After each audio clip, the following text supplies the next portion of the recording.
Another lovely bit of breaking news this weekend. We had Tanya Oxtoby, friend of the pod, who has left her position as Northern Ireland manager to become Newcastle United boss. I wonder if that's going to turn people onto the pod or off the pod. I'm going to say off.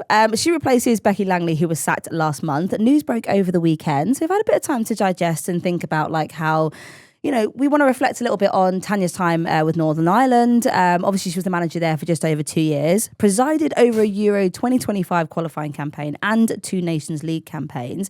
Obviously, she came on the pod, doesn't feel like moments ago, really, kind of suggesting what she might be doing, what she might be getting up to, and told her that this was kind of very much going to be the end of an era of transition for Northern Ireland. It kind of feels like this is a great step for her, but I think let's reflect back on her career with Northern Ireland. She's achieved a lot. I think there was always a struggle with the consistency of the team performances, but generally speaking, like we said, those big moments there, like it was a historic time that she's kind of presided over.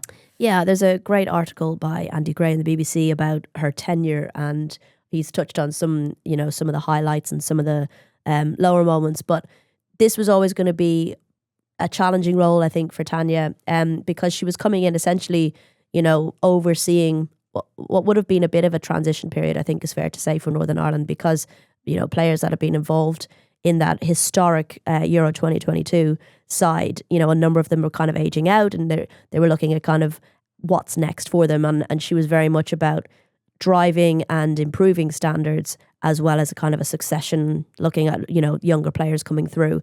And I spent the day with her, I think it was last October, it might have been. And, she spoke about all the kind of things behind the scenes that she wanted to try and improve while she was there, and, bringing in the right people and having the right, analysts, everything, all of that kind of stuff, not having, one person kind of responsible for so many things, but actually bringing in a whole rake of people who could help turn that dial for the team. And, these are big areas that need addressing and need improving, and those kinds of things take time. Succession takes time. Bringing in young players takes time. Getting players to play maybe professional football where they can, all takes time. And he summed it up really well in the article. He said that the fruits of Oxtoby's labour may not be seen in this next campaign or even the one after that. And I think that's a fair kind of assessment, because, getting to a major tournament, such a small country, was such an amazing achievement, and it's a very difficult thing to back up. Republic of Ireland are another example of that. It takes time, and I think she can be proud of the standards and improvements she's made, but I also think then it's understandable that she wants a role now in club football to really challenge herself again. Yeah, 100%. I think I've got to agree with kind of, it was always kind of her mantra to keep standards high. That was the thing that she wanted to do. She got that from Chelsea, from the very outset. And I think like her time with Emma Hayes, obviously, I mean, she's a mentality monster. We talk about this all the time, but that kind of like persistence in the squad, being consistent and, determined and passionate, and kind of always having these kind of like non-negotiables that no matter what happens, the players need to adopt a certain set of like, this is the absolute bare minimum they expect, and they should be expected to go over and above that. And I think Rach, you mentioned there, obviously they're, some of the team, like my members that she's brought in, like the average age of the squad came down from 27 to 23. So she was dealing with like a lot of kind of younger players who were kind of making their mark on the international stage, which was amazing. But yeah, and also the run of form that she had. I mean, sort of having a look at her record here. So 26 games in total, 9 wins, 6 draws, 11 defeats. Goals for 28, goals against 44. I think of the teams that they lost to, I think 10 of the 11 were against teams who featured in either the last World Cup or the last Euros. Mm-hmm. So that just gives you an idea in terms of the calibre of opponent that they lost to. And you're right about consistency. They had some magic moments, last minute goals in kind of not qualifiers, but those knockout kind of games and playoff games, but equally they had difficult defeats. And that's kind of the nature of national team football, and it's something that managers who go from club to national team experiences. It's not like you can go, oh well, in January we'll just bring in XYZ. You have to make the best and pull the best out of what you've gotten, and pull the best out of the players you have, and make sure that they're on board with everything you're doing. And that's another thing that takes time. New manager comes in, new approach, new style.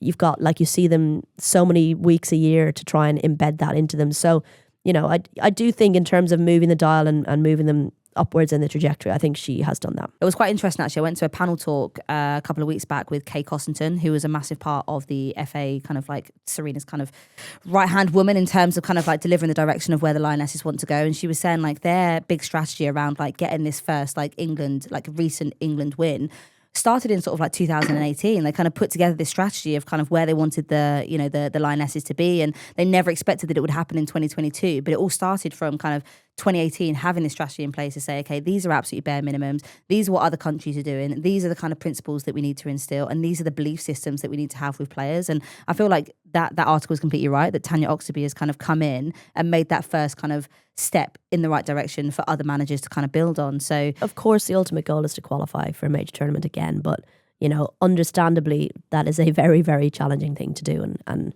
you know, I've no doubt we'll see them again in future tournaments. Definitely. But let's talk a little bit about her position now with Newcastle. I think that's a massive, massive thing for Newcastle too. I've always been impressed by Newcastle and kind of having this infrastructure and, you know, having the, you know, the games at the stadiums. They've got these, they brought in like loads of experienced players from the WSL 1 to kind of go into the team and kind of like help bolster them and get them into the place that they should be. Like the investment's always been there. Now you've got a manager with a lot of caliber about her. She has a lot of respect in the space. She has a lot of respect with players. What do we kind of think is going to be what do we think her reign's going to be like at Newcastle? Well, first, we all know why Newcastle has so much money. Can't forget that. Mm-hmm. But I always thought it was going to be interesting to see how someone like Tanya does. I mean, I know she was at Chelsea, but she wasn't in charge at Chelsea. So I think it's going to be interesting to see how she does at a club that does have, you know, a lot of backing, has what she needs at her fingertips, or I imagine has the flexibility to bring in things that she needs. So, you know, as much as going somewhere that's under-resourced will challenge you as a manager, going somewhere that's very well-resourced really does challenge you as a manager too, mm-hmm. because it kind of, not exposes you, but, you know, you've got the tools at your fingertips that you need. So it'll be really interesting to see how she gets on there. I think it's a great move for her. Good to see her back in league football, domestic football again. But of course, as you touched on, with all this money being pumped in at Newcastle, the expectations are high as well. So, yeah, and she's going to know that, I think. Oh, 100%. And I think, like you said there, Rach, like there is that kind of, I think there's an additional pressure when you've got the tools around you, that really it's how you use those tools and how you get the best out of players, because we know the women's football space, if there's a bad run of results, like things are pretty savage in terms of the manager merry-go-round. But at the moment, Newcastle currently sit 4th in the WSL 2. Charlton have opened up a gap at the top, but remember there's 2 promotion spots up for grabs. So Newcastle currently on 13 points, Bristol 16, Birmingham City 19, and Charlton 23. So even though, I mean, obviously 4th is not a bad position at this point in the table. Can I just point out though, they're 4 points off 11th.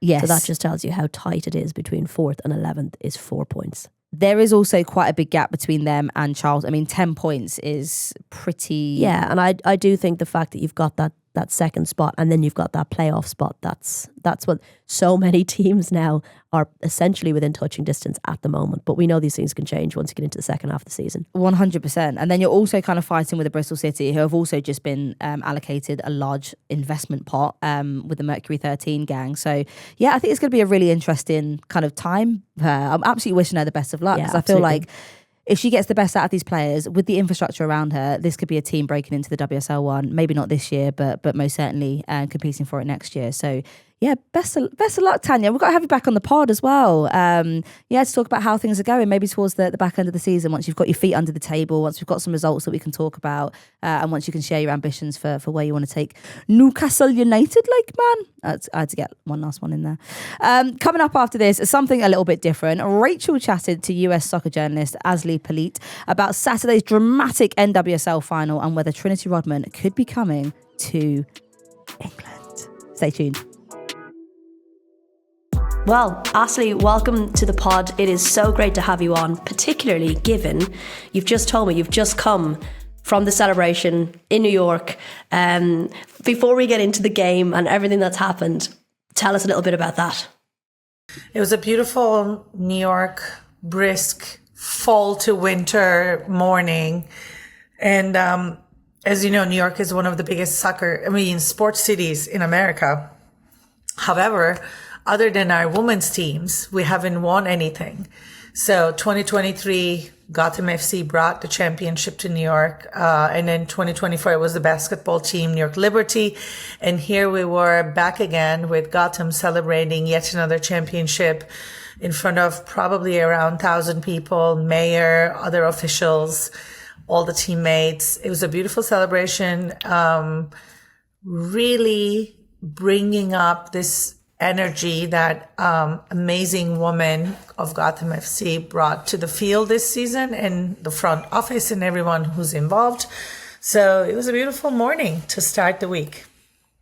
I love that. Well, this is, of course, the news that Gotham FC are NWSL champions for the second time in 3 years after defeating Washington Spirit 1-0, the team that knocked them out at the semi-final stage last year. It wasn't easy for them this year, was it? It wasn't. They did have, I would say, a lot of curveballs, a lot of important players got injured. They also had a busier season than the rest of the league. Let's not forget they won the CONCACAF Champions Cup earlier this year, which also made them travel a bunch more than the rest of the teams. And they continued into their CONCACAF Champions Cup, group stages throughout the season. So many of their players play in international, competitions, as you know. They have many star players on the squad. But I think coming back from injury and creating a consistent squad was one of the biggest challenges they faced. And I think once they actually got the sense of how they're going to do that, and the coach Juan Carlos Amorim describes it a chaos in a way, a planned chaos. And I think that really throws their rivals off. But also sometimes when it didn't work, they were disappointed with the on the pitch, results. But at the end of the day, as you know, the American sports are played differently. You can be the best team finishing the regular season, and you can lose it to the 8th seed like Gotham did, knock Kansas City Current off the playoffs in the first, quarterfinal. It never is an easy guess of who's going to win in this league. Yeah, peak when it mattered. I do wonder if that, like having won it before and knowing that even if you're not right at the top throughout the season, and just having that kind of experience in the back of their minds helps them as well. So even when you're not having good moments, you know that it doesn't mean that you're not going to have the opportunity to either get to the knockout stages, get to the final, win it. Look at the squad. So many very, very talented and also very experienced players play for Gotham. This is not their first, rodeo, I would say. They know exactly when to come and show what they're capable of doing. They know they're very calm and connected. And like you said, I think knowing when you need to do it is the key component, and keep your calm, keep your cool, is one of the parts, I think, the secret sauce they bring to the field. And more specifically, tell our listeners a little bit about the goal. I just wonder, it was a little bit of a crazy situation that led to the goal, but maybe just tell our listeners a little bit about it. I don't know if our listeners know who Bruninha is, but Bruninha is an incredible Brazilian player who has been with Gotham for 3 years. So this is her second championship with the team. Bruninha's spatial awareness and the ability to follow the ball and at the same time follow the players that she needs to communicate with is, I think, unmatched. It's really a special talent that she carries with her. And I think the way she dribbled the players, the Washington, Spirit defense, and then saw that Rose was coming and literally kicked the ball in her left feet so perfectly, created that magical, I call it a magical goal because we don't get to see goals like that in all the time, right? It was worth of a playoff final. Well, I guess listeners can go and find it on social media and watch it back, but it just felt like a cherry on the cake of a difficult season to have it kind of culminate in that kind of moment. Yeah, I think Rose Lavelle said icing on the cake. Oh no, she actually said icing on the cake, her winning the MVP of the playoff championship game. That's what she called the icing on the cake. And she is the kind of player that throughout the season, as soon as she was able to perform 100% at her capacity after coming back from her injury, proven to the world, she's not only one of Gotham's best players, she's also a world-class player who has a special way to communicate with her teammates and see, I think like a chess player, a few moves ahead of everyone else to be able to do what she does and delivers always with an amazing goal. It feels like the way the league is set up in the playoffs, we over here have the league set up, you win the league, come top at the end, you win.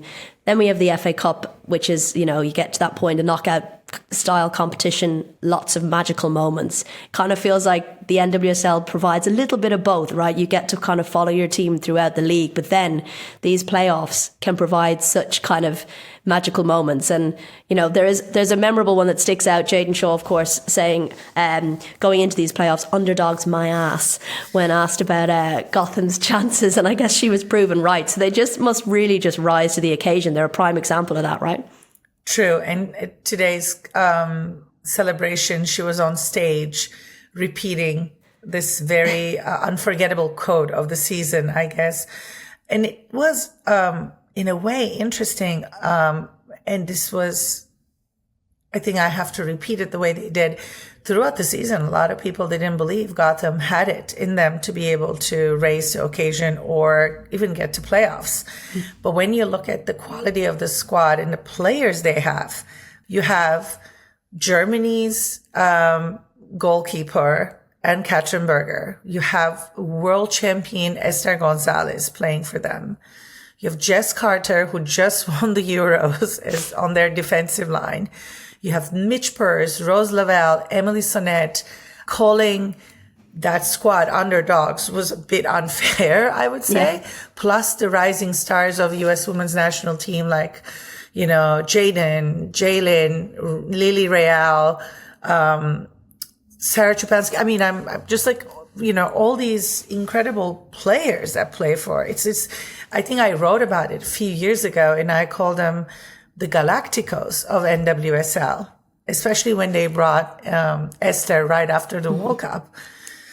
I think she was right to say that they're not the underdogs of this league. One of the players you mentioned there, Jess Carter, obviously English interest. Esme Morgan, of course, at Spirit as well. But just Jess Carter, from your perspective, how important has she been to this winning side? Her expertise and her way of really controlling the back line makes a huge difference for a team that perhaps didn't win as many times that they wanted to throughout the season, but they definitely didn't lose as many, and they didn't concede goals. So that shows how Jess controls the back line of Gotham.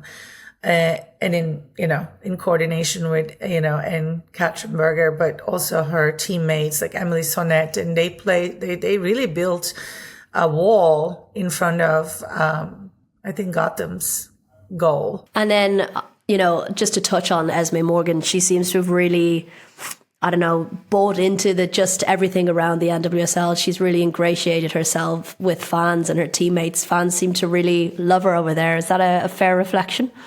Totally fair. And I think I remember her after was it the quarterfinal? How as soon as they won, she jumped into the supporter section, jumped the fences, and started cheering the crowd as she's one of them, which is not a very common scene in American sports. Again, she really brings that fandom loyalty to the colors that we are more maybe, I'm not American either. So we are more used to seeing these scenes where the players actually become one with the fans. And I think Esme has that. Also, I feel like she really bet on being in this league and being one of its best players for a while. And we could see that all season long. Unfortunately, they didn't have the results they wanted, but she was definitely a huge star this year at the league. Yeah, and I think England fans can see the benefit as well of the time she spent over there. Washington Spirit, of course, is one of Michelle Kang's 3 clubs, alongside Lyon and London City Lionesses, of course. Head coach Jonathan Geraldes left Spirit midway through the season to take the reins at Lyon. How did that go down?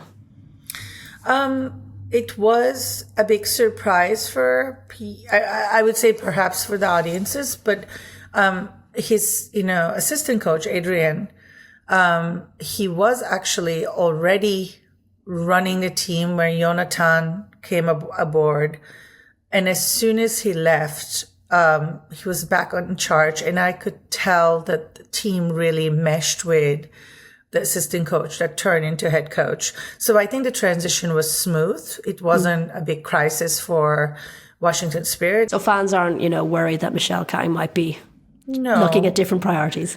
No, I don't think so. I have to say, it's one of those teams that I don't follow the fan part so closely. I'm more of, I'm looking at American sports from a business perspective and leadership and ownership. And I think Michelle Kang is still showing that all her teams are equally important to another. And we saw that in, I think, when you're looking around for like the player transfers and how she's moving, she hasn't done any of the... What people are worried about. What people were worried about, exactly. Are they going to move Trinity Rodman to London? Or I think coaches is a different ball game. I think Jonathan's Euro experience was needed more in Europe. I think that was a smart choice.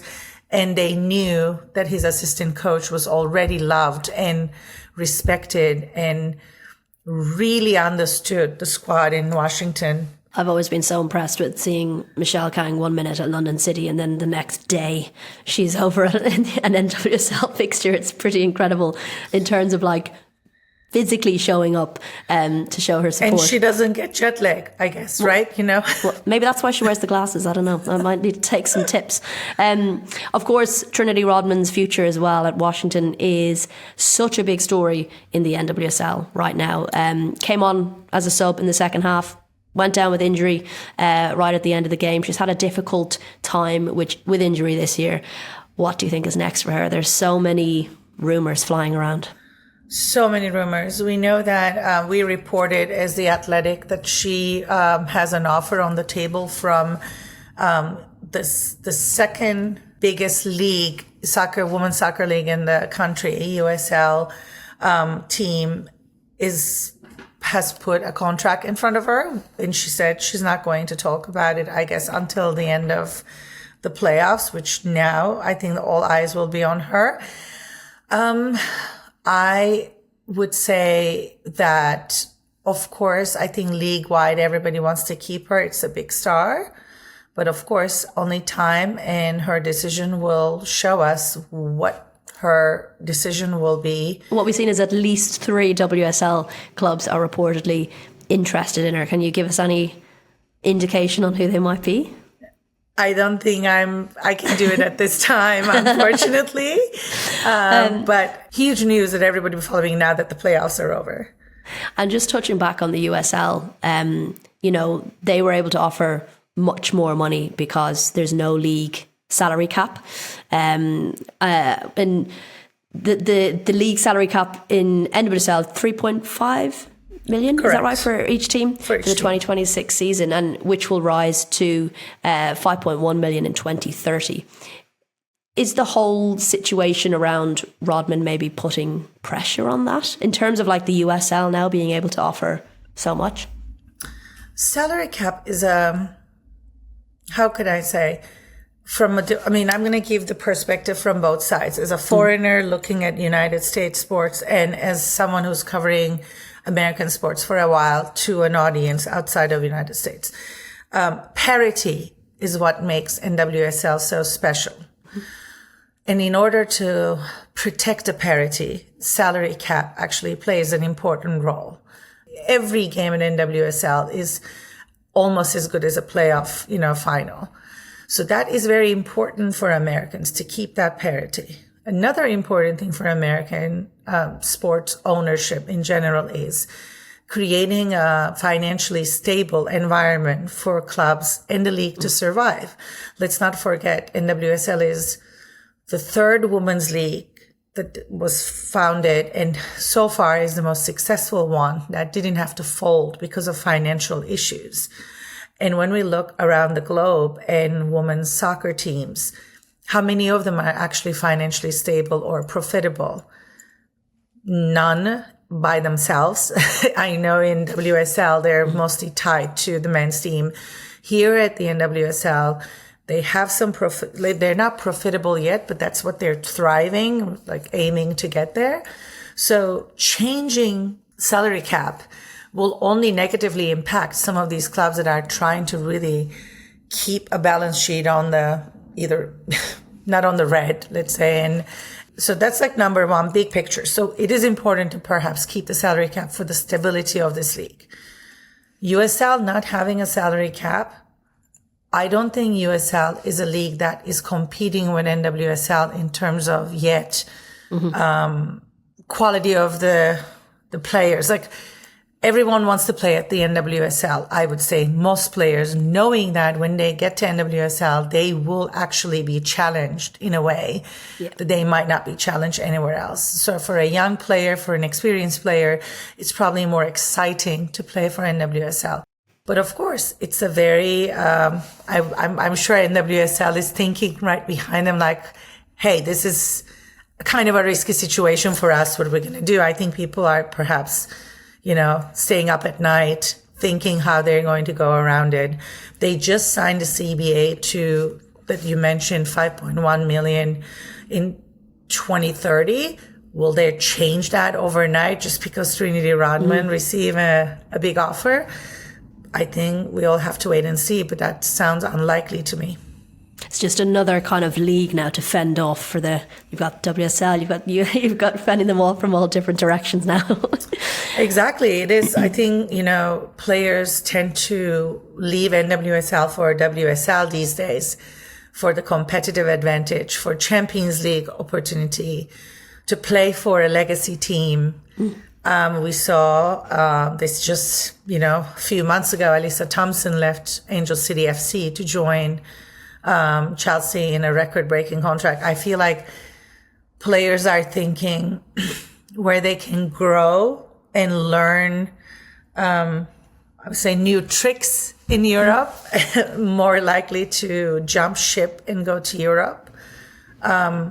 Then perhaps choose another league in the United States, just because NWSL is the most exciting league in the US at the moment.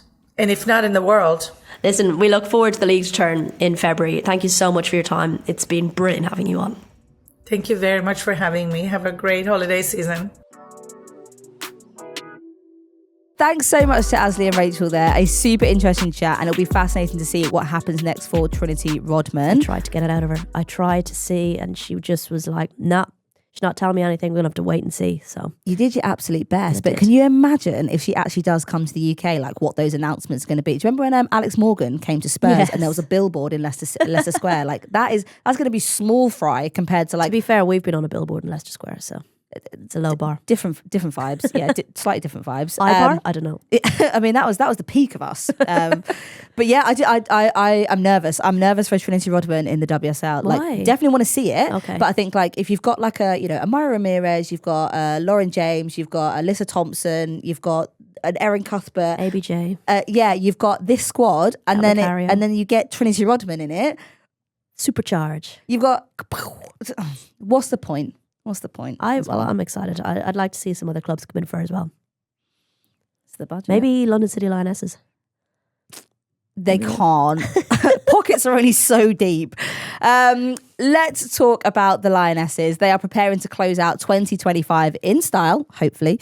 This international break sees the Lionesses play their Homecoming Series. So they've got China at Wembley on Saturday, Ghana at St Mary's next Tuesday, and this will be the first time the two teams have ever faced each other. That. I always love when you've got two teams that have never played, because they, in terms, obviously they've done analysis, they'll have watched, the Ghana games and things like that, but also at the same time, like, you don't actually know how a team is going to set up and play against you until you're on the pitch, and like, you just come up across a lot more unexpected factors, I think, when you have that. Yeah, and I do think, from what I was reading of Sophie's wonderful articles, is that Ghana do like to play a little bit on the transition sometimes, and that is an area that England have struggled with. So they've definitely picked both of these opponents for a reason, to challenge them. So, and given, like, it's kind of hard because the last window in the last two games, they were essentially playing against 10 players both times. So it's kind of hard then to assess those challenges and whether you've gotten out of them what you would have wanted. So hopefully these games go a bit smoother, and they can get the challenges out of them that they want.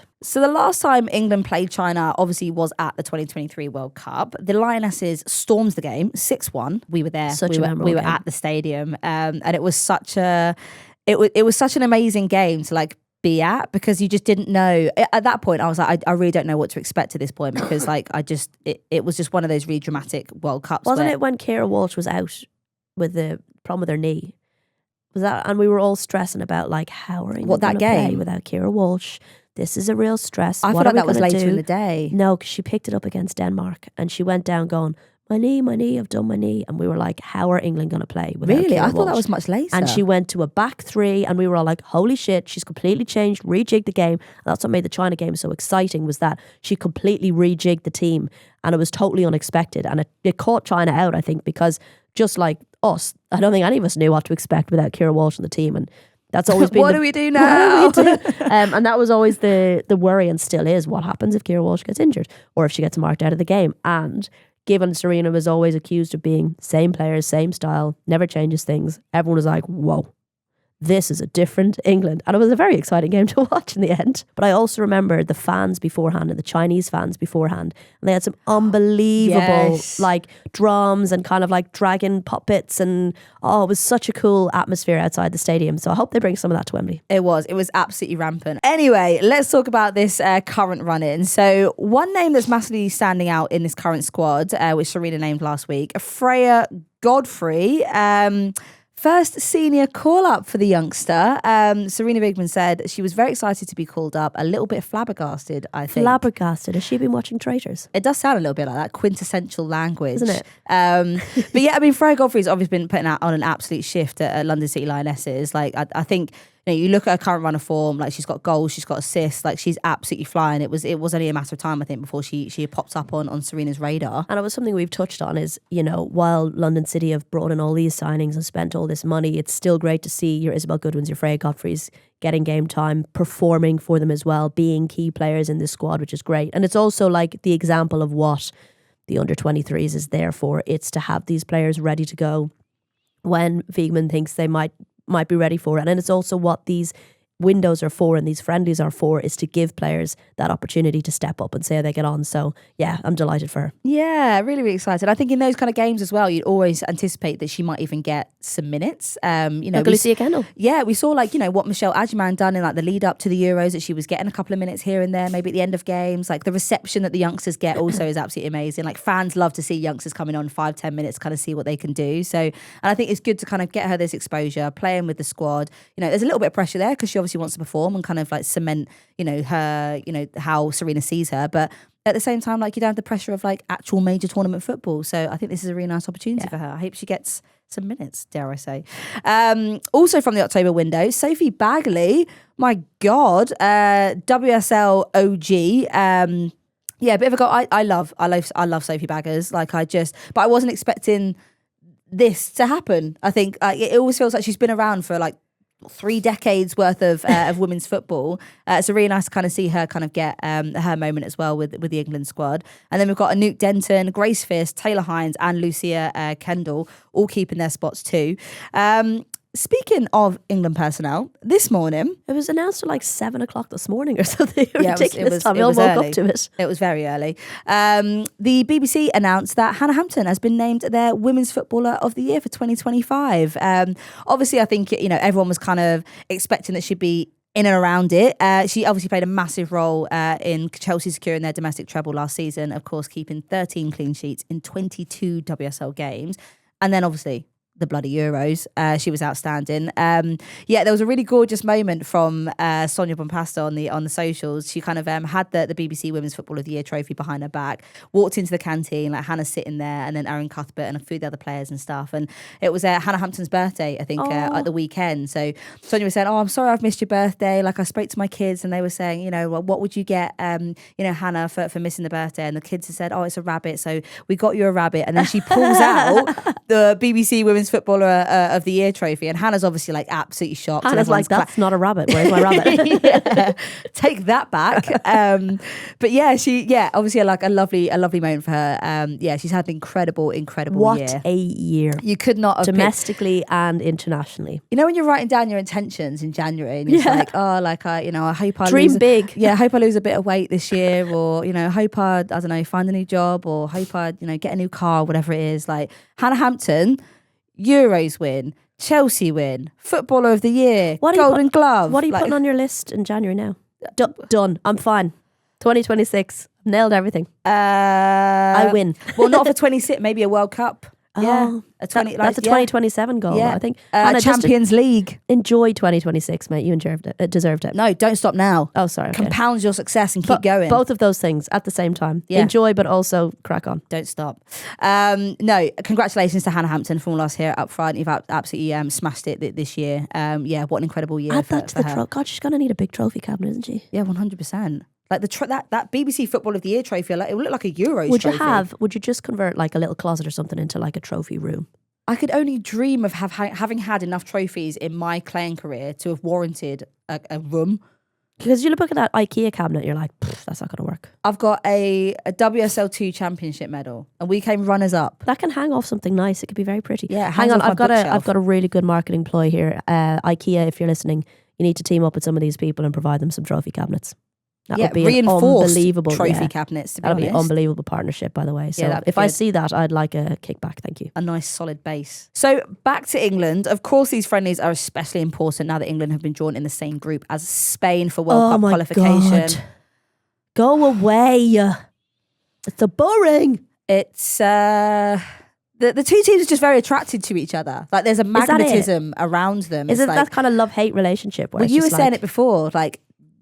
You're obsessed with me. Yeah, you're obsessed with me. Leave me alone. Stop sliding in the DMs. You stop sliding in the DMs. All right. It's like one of them runs away and then the other one chases and then the other one runs away and the other. It's just like, guys, it's not going to work. It's like the Ross and Rachel of women's football fixtures. Like, yeah. Will they, won't they? And you don't know who's going to win. Who's who? I feel like England is Ross and Spain is Rachel. Yeah, Rachel's got a bit more about her. Yeah, yeah, like there's a Ross is kind of annoying. Yeah, Rachel. Yeah, fair. I think that's a fair. I think people will be very happy with that. Are they actually friends? That is the question. Yeah, nice. I do think they enjoy meeting up together because it always feels like it's such a. Even when it's been a friendly fixture, it always feels like there's a lot of weight behind it, a lot of weight and importance. I always go into these games just assuming England's going to lose. So anytime it's not an England loss, it's like, well, that's done well.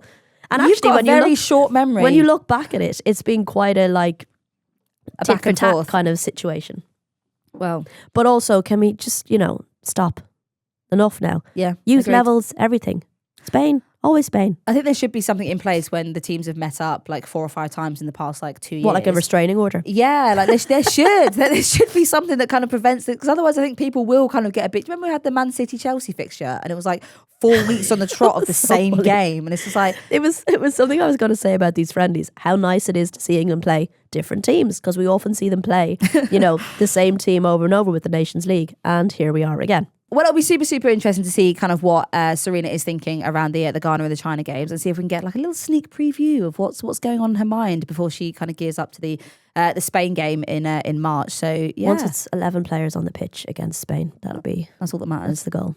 Elsewhere in the international friendlies, Emma Hayes' USA play a double header against Italy, both in Florida. I feel like Florida is getting quite a lot of tasty games. We've got the World Sevens coming up, not too far from there either, in December too. Brazil, who of course beat England last month, will face Norway. Speaking of Norway, huge news for Spurs. This was a big one because we were talking about this player for quite a while. We have been super, super impressed with her. And now we see this announcement that Gorpset has signed for a club record fee, reportedly around £378,000. So coming.